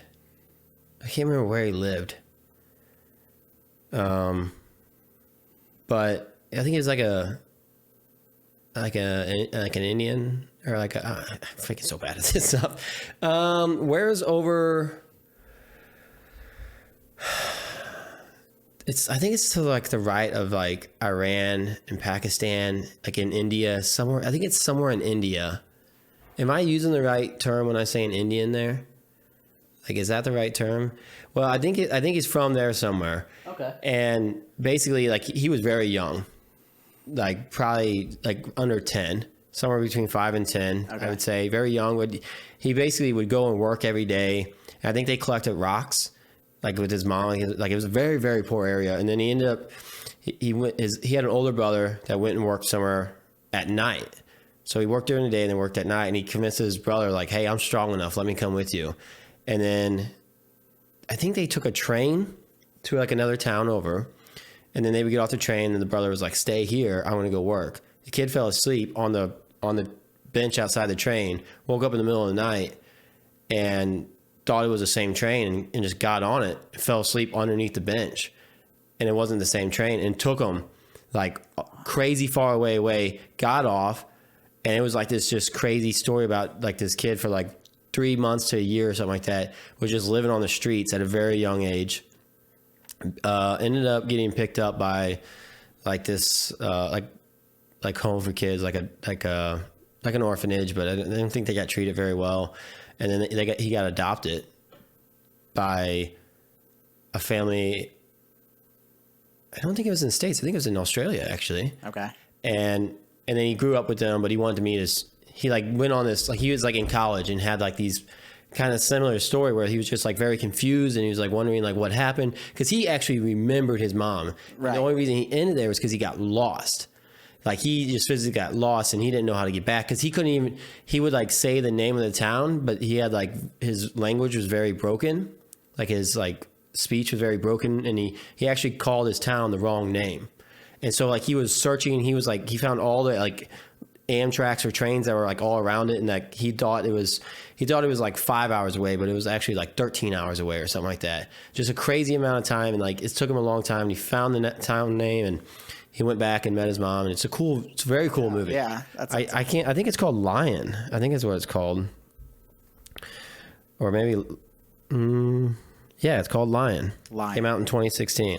It's a good movie. It's on Netflix. Okay, I need to check it out. Yeah, it's a really cool movie. I actually really enjoyed just anything like that. Yeah. Just movies like that. I don't know why there's. Feel good movies. Yep. Okay, that makes sense. There was another one. Same thing. A guy from somewhere like in India or something like that, but he's grew up very, very poor, and decided he was. I don't remember what he was doing, but he was a hustler, and he got the opportunity to like sell. So he was selling in a shop locally, and then he got the opportunity to go to a town near him, and then ended up like starting like some type of like car rental business or something. And it's like ended up growing to be like one of the biggest car rentals over there. And it's a true story too. Huh. Lion's a true story too. I need to check these out. Yeah, that one I watched years ago, but the Lion I just watched literally 2 weeks ago probably. Okay. Yeah. And I'm not a movie person. So like, I do remember you saying that. Yeah. it's hard for me to find good movies. That's why I go to the theater. That's a good movie. Yeah. If it's not in theaters, it's hard for me to pay attention. I get distracted. I play on my phone. I go make some food real quick, or I just leave. Like I turn it on for background noise, and So physically going to the theater, leaving my phone in the car, or even turning it on airplane mode, just like I did here. I was like, I don't even want to mess with it. Yeah. Yeah. So that's it's funny that you're like, yeah, I'm not worried about it. And now it totally makes sense. Yeah. Are we doing good on time? Oh, we're doing good on time. Yeah, man. We're doing good on time. I got nothing to do today, man. You clear your schedule after this? Pretty much, yeah. I'm just gonna go try and hang out with my niece a little bit, and my mom and I talked about seeing a movie. But yeah, I told Sunday, Mondays are my weekend. I just kind of get to relax a little bit. Oh, you normally take off Mondays too. Mm-hmm. Yeah. Oh, okay. I'll go in on Mondays if the money makes sense. If I stack my schedule out Tuesday through Saturday, I'll open up like Mondays, like noon to whenever. Sure. As long as I'm stacking people back to back, and as long as I'm staying busy, I'll be there. So, when you were out in Springfield, because you were out there for a while, what made you move back to Washington? Family? Yeah, a little bit of everything. So my living situation in Springfield had changed. I was living with my best friend Dee, and she's like, "Hey, we're selling the house, moving to a smaller house, more land for the dogs, and blah blah blah." I was like, "All right, cool, not a big deal. I'm following you forever. You're my best friend. I'll do whatever." But now I'm living with her and her girlfriend. We went from a 3,500 square foot house to an 1,800 square foot house. I had my basement, everything to myself, a big, nice flat screen pool table. I had whole little home area to myself, to now we're right on top of each other. We're sharing a bathroom. Yeah. So I was like, all right, I've been here a hot minute. I'm making respectable money. I'm going to start looking at apartments. So not that there was bad blood. It's just, I need my space. Yeah. She's my best friend. Yeah. I need my space. So I'm looking at apartments in Springfield, and as I'm looking at apartments in Springfield, my buddy here in Washington, who was renting my house from me, he calls me up and he's like, "Hey man, me and the girlfriend got approved on a house. We'll probably be moving out here in the next couple months. Just wanted to give you a heads up." So it's like, all right, now it's like, do I want to rent a new apartment in Springfield and potentially look for new renters in my house? Maybe they're not as cool. That was a really simple transition. He was already living there. I just bailed, So it's like, what if I can't find someone to move in fast enough and I'm paying mortgage and rent at the same time? That is a scary thought. What if they're scumbags? You have rental properties. Yeah. So Tough. I'm like, all right. And at this time, my brother and his wife had announced their pregnancy. And I love my brother to death. He's a total airhead. He's going to need some help. Sure. So I'm like, yeah, I was like, maybe it's just time to come home, man. The plan was to move right back after barber school. And I just really enjoyed Springfield. Everything was working out. I was like, I think it's just time. And back then, I wasn't mentally as mature. So I needed to get away before I came back. And then I'm glad I did it, because I learned so much in that first barbershop, that first year, just cutting hair and dealing with people and learning how to communicate, and time frame. Time is big.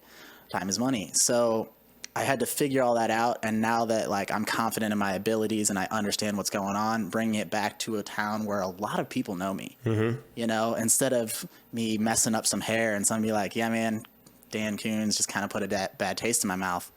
Now it's like, holy cow, he can cut hair. Yeah.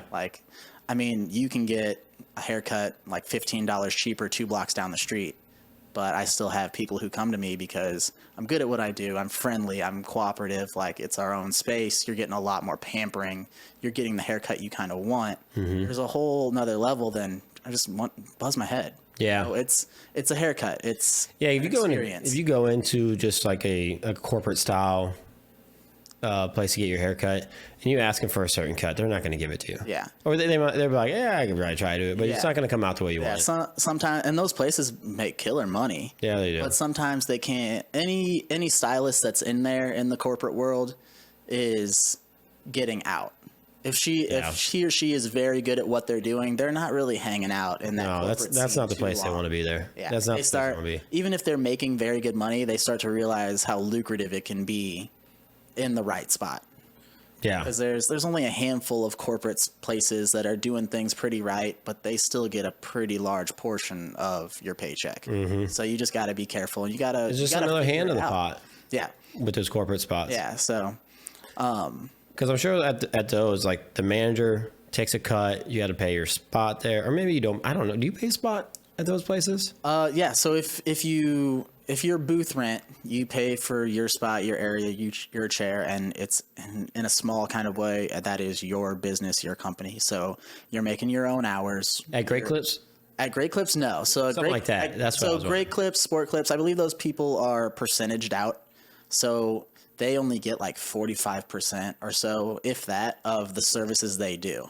I wouldn't even be surprised if the people that work there, and I don't freaking know, but I wouldn't be surprised if all the money got put in a pot and everybody splits it at the end of the day. I mean, it wouldn't surprise me, but I don't think that's how they go. Have you ever been in there to get your hair cut? Oh yeah, man. Dude, I started at Great Clips, like everyone other guy. Yeah. Excuse me. Started at Great Clips, and then when I turned like 16, I started driving myself to Great Clips just because that was what I was used to. Yeah. It was routine. I didn't know any better. Like my grandma growing up never cut my hair, never touched my hair, never talked about it. Even though she cut hair. Even though she cut hair, she didn't care about it. Yeah. So once I turned 16 and I started going to get my hair cut, I was like, well, I can probably just do this. This is expensive. This is inconvenient. Like, I'm just going to buzz my head. So I buzzed my head to like a 2 until I was 22 years old, probably. And then It's just a cheap thing to do. yeah. And I didn't care. I didn't know any better. Yeah. And then me and my friend had a bet. We're like, all right, let's see who can let our hair grow out the longest. And so we didn't touch the top, but we could still clean up the sides and around the ears. So I was like, all right, well, I'm making better money. I'm just going to go to Sport Clips because I don't know any better. And so they start cleaning up my hair a little bit. And then I finally went to Dapper Bully. And she actually gave me probably one of the best haircuts I've had. And I was like, okay, this is a thing. Like, I actually have decent hair. I actually have, like, good head shape, good, like, you know, like, everything's kind of working out. Like, I felt so confident. And I was like, I'm not going to Sport Clips ever again. And so I started going there. I was still traveling a lot for work, so I would experience other places outside. And then when I got into the industry, I just kind of let it ride. I would always come back here to get my hair cut by the girls at the Hive or somewhere else, and I'd stay out of Springfield, and then I lived in Springfield. So I was like, cool, I got to find a barber. Yeah. And I didn't trust the kids in school. No offense to them, but Yeah. they just weren't in it. Yeah. They weren't as talented. If they're not passionate about it, Yeah. they're not learning when they're making mistakes. Yeah. So Making mistakes and repeating them. I shadowed at a bunch of different places. I got to know a bunch of different spots. One of the instructors, I went to his salon and he cut my hair, and he's a super good dude. And yeah, so I still figured out. I still have trouble finding barbers here, and because I work the same hours as them. Yeah. You know, So who cuts your hair? Mix it up? The girls at the Hive, they take care of me really well. But it's also that thing, that's their schedule. They're not charging me for those haircuts. I feel bad taking time and money away from them. So I try not to do that as often as I can. I am like any normal guy. I don't really think about it until I need a haircut. Yeah. So by the time I got to call a barbershop and see if they got a spot, they're booked out. Yeah. So I'm pretty much a once a month guy. I'm a relatively simple fade. Most of the time I don't touch the top of my hair. I do need to cut the top of my hair now, hence the hat. Sure. Sure.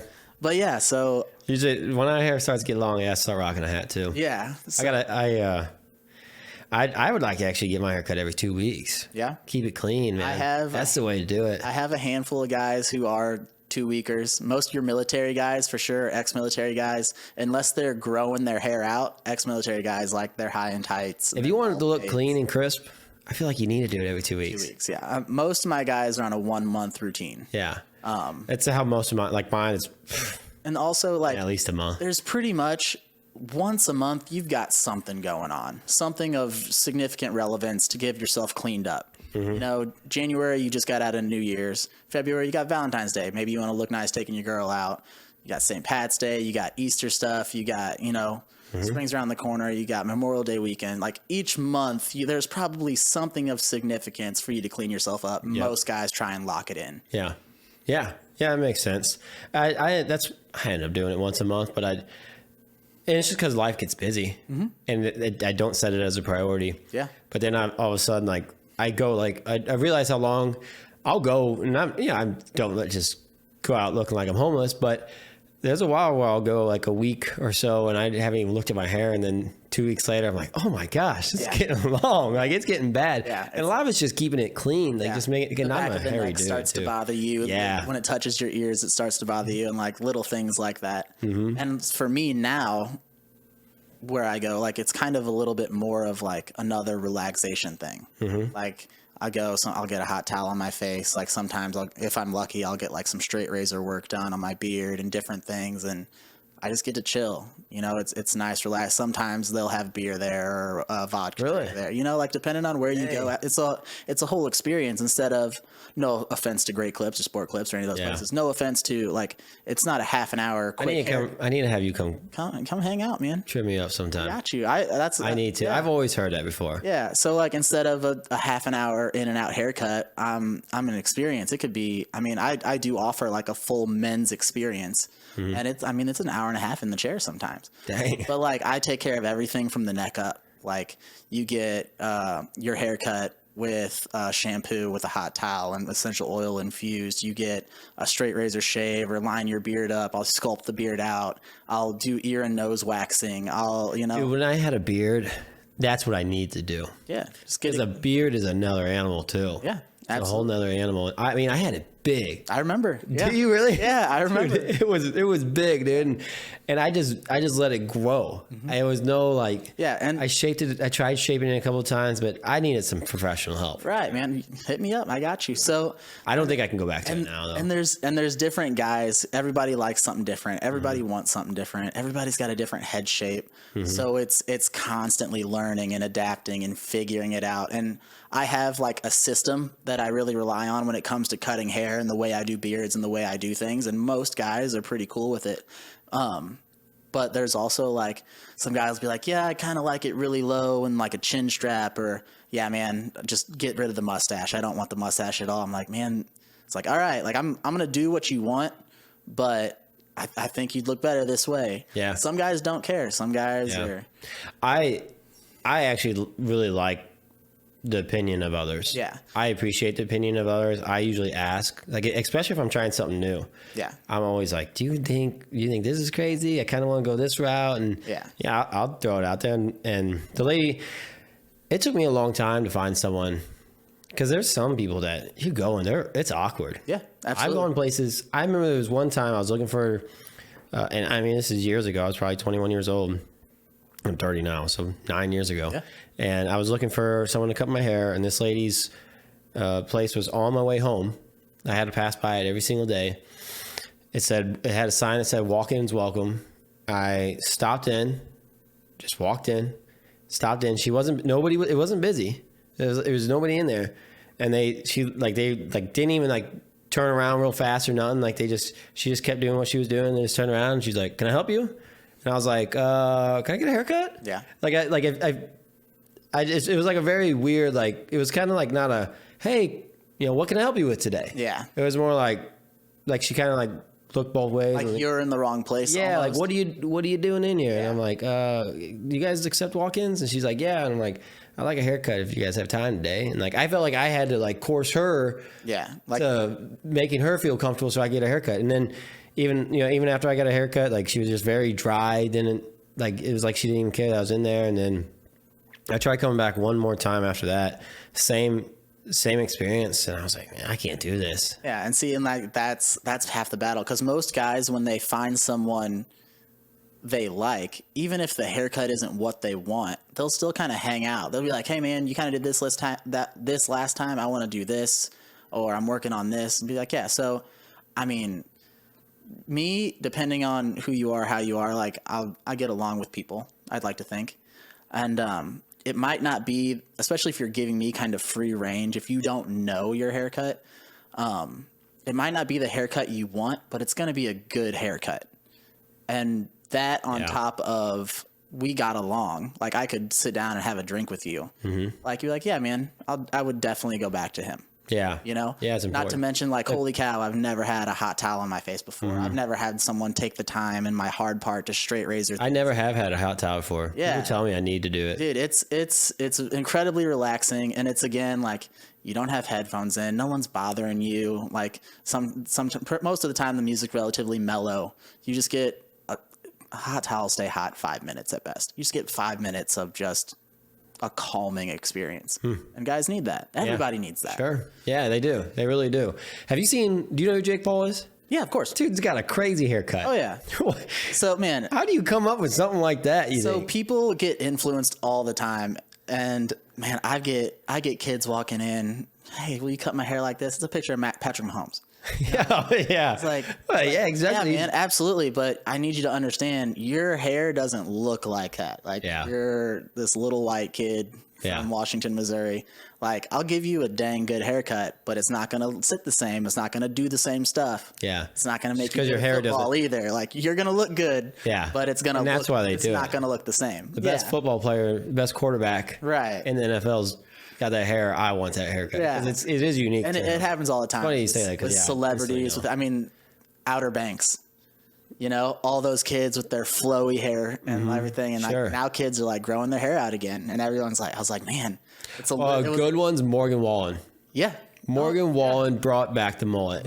Between that and Miley Cyrus. Oh, really? Miley Cyrus had a mullet? She did for a hot minute. She was killing it. The lady mullet is rising. For sure. I don't know. I don't think I'd be into that. But I'm into Miley Cyrus though. She's rocking, dude. Oh yeah. And I'm not just talking looks. She is a very cool person. Oh yeah. If you ever watched the one when she's on Joe Rogan? It's very cool. Very cool podcast. Because I do really like Miley Cyrus. Even when she went through like all of her fallout and chaos, I was absolutely like, do it. I didn't really like her until then. That's fair. That's when I'm like, this girl's human. Yeah, no, absolutely. She's human. She's not just this freaking robot. That's what's Hollywood just made her seem like she was this perfect person. Yeah, and like she didn't have any. Just. And I feel like she had to really go that hard and that crazy to kind of break that so dramatically, to be the normal kind of person she is now. Yeah. You know? She definitely did. Really, because she could be a whole lot more messed up. Oh yeah, absolutely. She was the biggest thing. Yeah, she's still, and Justin Bieber were the biggest things. For such a crazy young age. I mean, and Justin Bieber even kind of had that softer transition, but he also had a lot of mess ups. Yeah, he did. And like, yeah, Miley Cyrus was kind of wilding out, but Justin was getting in like legal trouble for a bit. Yeah. You know? And when, our age, they're the same age as us, you know, so we looked up to them in a sense. We're like, oh, okay, this is, you know, hindsight 2020, right? Yeah, Turns out it's not as good as you think. Yeah. I watch, there's some people that I watch I'm big on YouTube. Yeah. I love YouTube because I love how real it is. Okay. Like that's what pulls me sense. in. I can't watch The Bachelor because I'm like, this is freaking scripted. Yeah. I guarantee it's just like, this is all scripted and I hate it. I have a hard time watching it. I do have like one or two of those guilty pleasure TV shows, reality TV shows that I'll get into. But for the most part, I'm not a TV person. Did you watch Jersey Shore? A little bit, yeah. I hated it when it first came out. Like, I was like, these guys are so dumb. And then it wasn't until like years, it was kind of on like the decline. I started watching. I remember like the one guy like flipped I think it was Ronnie. He flipped his bed over, headbutted the wall or something. I was like, these guys are kind of funny. Yeah, they kind of go hard. And it's all just like pointless chaos. It's like what? It's like you guys are fighting over the weirdest stuff. And I bet. Well, Pauly D is just getting it the whole time. He had the least amount of drama. Did you know he was the oldest? I did. Yeah. I didn't realize that, but I think he was 32. Was it? I didn't know. Or maybe that. he was 28 when the show. He was. He was the oldest. For Yeah, sure. even though Mike looked a little rough, he was old. He was. Have you seen old. Mike nowadays?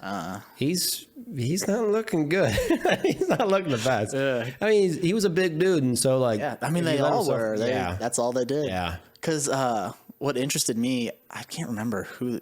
Ron, the bigger one, he was doing real estate. He was only going to Jersey Shore on the weekends to hang out and party, and he was in the real estate game. And then someone approached him and was like, "Hey man, we're pitching this show before the show." Yeah, hey, Oh, okay. yeah. They're like, "Hey man, we're doing this show. We just want." He's like, "I don't want to spend a month in Jersey Shore." He's like, "I go there to hang out." Yeah. And he ended up just doing it. And yeah. probably made it. I mean, it's their legacy now. Yeah. Oh yeah. That's what everybody knows him for. Yeah, they don't know him for anything else to do. That's good and bad. Yeah, no one knows him for anything else, but that's good and bad. I was watching. I don't know how we got on Jersey Shore here, but Guilty pleasure TV shows. Yeah. Well, I was watching a video and it was Snooki, and it was who was Ronnie's girlfriend? You remember her name? Not JWoww, because JWoww was popping. Sam. Was it Sam? Sam, I think. Sammy? I think. Oh, maybe it was JWoww that was on there with Snooki then, but she got some massive titties on her now. Yeah, big personality. I was like, oh there. my god, Yeah, that was her staple. I watched it, but it was. It's just I just seen a video of it. And I'm like, geez Louise, those things just kept growing. But it's kind of also kind of sad because like that's all. Like anytime any video interview comes up on them, they talk about Jersey Shore. Yeah. And Jersey Shore's been done for 10 years, and like they can't get away from it. Yeah. I would hate that. That is kind of how I think people see Jonah Hill. I think they still see him as super bad, or still, they still see him as this, or even Wolf of Wall Street. He was painted as kind of this bigger goon, and now he's pretty jacked. He's lost a lot of weight. He's gotten bigger. And even in some interviews, people will ask him like very dumb questions, and he's just like annoyed. Like you can kind of almost tell. Like He's just trying to move on with his life. Yeah, he did it. Of course, he doesn't regret it. He made millions of dollars, I'm sure. But he's kind of like over being seen that way.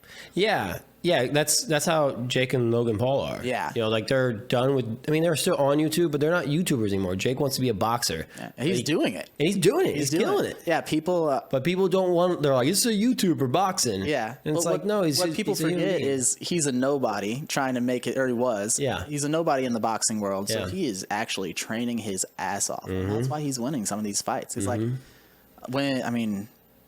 he's aware of that's who he was, but he's a big dude. He's doing it now. Yeah, and people forget that and they underestimate him. He brings a lot of attention to himself, but he does it on purpose. Yeah. Like he knows it's going to bring backlash, but it's how he raises money for these fights. Yeah. It's how he gets himself to these fighters to get attention on him. He gets attention on himself, and he does these things to where he almost can't be ignored. Yeah. It's a Even, marketing thing. Yeah. It's not Jake Paul is a problem child. Jake Paul's a freaking marketer. Yeah. Jake Paul's a businessman. Yeah, he and kinda- he's one of the best at it. And people don't like him because he's not respectful about the way he goes about things. Yeah. But his name. Everyone knows his name. It gets freaking attention. It gets attention. And if he wasn't doing that kind of stuff, he'd be fighting no names. Yeah. And they would be like, it'd be very small fights. Like the arenas wouldn't be filled up. There'd be hardly any money. I mean, there'd be some money in it, but it ain't gonna be huge. He's not gonna be selling out arenas.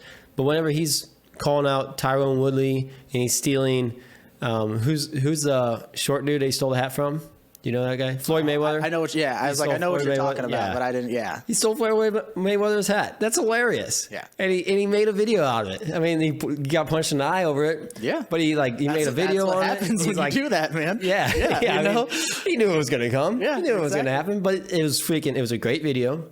It got a lot of attention. It's drama. People love drama. People do love drama. It's drama. And they're saying his name, and that's all he's trying to get him to do. Yeah, I have never watched a single Jake Paul video ever, and I know who we're talking about. I know exactly. I know the haircut. I know, I get it. You never watched any of his videos? Nope. You should go watch him, man. I need to. He's hilarious. So let me show you this video real quick of him. It's just a TikTok of him. Yeah. So he was a Vine kid, right? He started. Yeah, with he Vine. started on Vine. He was that kid who was like doing the splits in weird places. I don't know what he was doing on Vine. So Probably. I had a semi-celebrity crush on this girl named Amy. Okay. And she was a Vine girl. She's this dancer, super cute, nothing like provocative, but just like she was a super talented girl. Mm-hmm. And he came across her page and I got kind of jealous, you know? I was like, oh, she better not be talking to him. She can do so much better. And that was how, like, he was always doing these splits in weird places. And outside of that, I've Jake never Paul was doing splits. Jake or Logan, whatever one was like the Vine kid. They were both on Vine. Yeah. So Jake started out on Vine, and then I'm trying to find this video. I don't know why it won't load.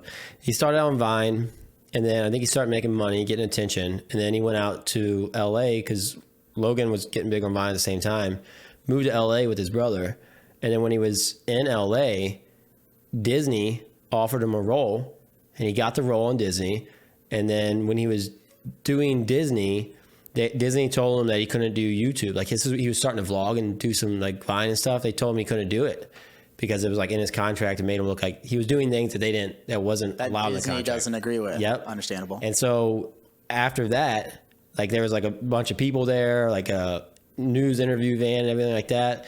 And just to show him that he doesn't care, he freaking did a vlog and he got on top of the news van and just basically was like vlogging it and just basically said, F you, I'm going to do what I want. Good for him. And yeah. And it's like, he had the confidence YouTube's your own business. As soon as you make a YouTube channel, that's a self-employed business that you're starting. If you can make money on it, Really? I mean, that makes sense. Yeah. yeah, I mean, you know, like he's advertising himself, he's branding himself. You know, Jake Paul is his own brand, and they had This is Jake my Paul. YouTube channel. Yeah, but he was crushing it. And I remember videos where he talked about him and Logan were talking on a podcast. They said there was a day that they remember like very early on that they called their dad and they had made $1 million in a day. They made $1 million a day before that, and they made $1 million after that. But they just remember Logan's like, I remember the day I called you. He's like, I made $1 million today. And he's like, I also made $1 million yesterday, and I'm projected to make $1 million tomorrow.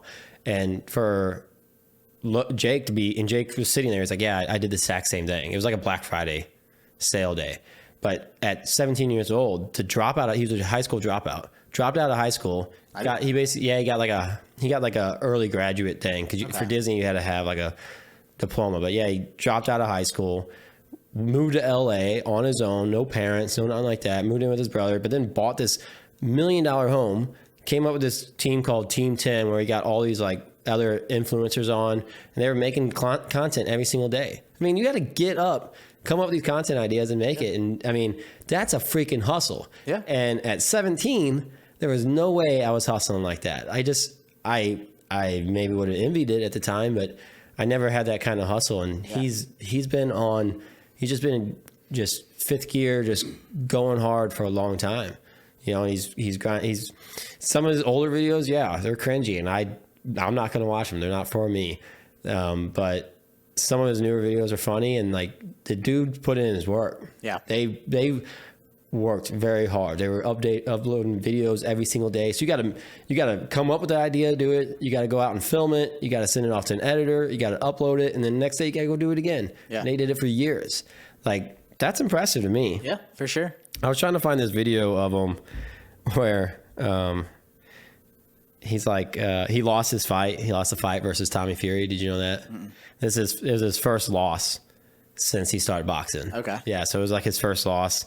And it was a split decision at the end. It was like one of those things. It was just came down to points, and he just lost by a few points. And then he posts this video, and he says professional boxer, and he's out there taping FedEx boxes, and he's like just working for this. Like he came up with it himself. You know, he's like, instead of just sulking or crying, like, oh, it was a unfair fight. You know, like he didn't win it. Crap, he's just like, yep, I went from professional boxing to professional boxing. Yeah, it's just and it was just funny that he can just take the L, and just turn it into comedy and turn it in, like he's making money on that content he puts out. You know, if he gets 1 million views on it, he's probably making a good chunk of change on it, and he just finds ways to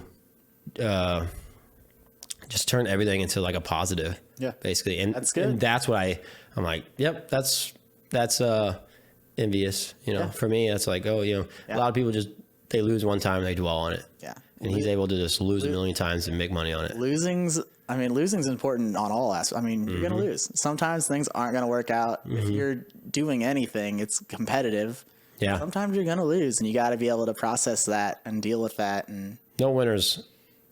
No, like anyone that's ever winning has lost a lot. oh yeah, Like they've probably lost more than they won. oh yeah, So it's just there. It's like the what is it? The like resilience against losing. You know, to get back up. Every time they get knocked down, they get back up. Yep. Some people just can't get back up. yep, Well, I think we're about an hour and 40 minutes in. You want to wrap it up? yeah, man. That's Call it a day. That way, Sam, when she's editing this, she doesn't absolutely hate me because I've let some run pretty long before, and she's a good sport about it. But I always try to take care of her, and hopefully soon I'm gonna have.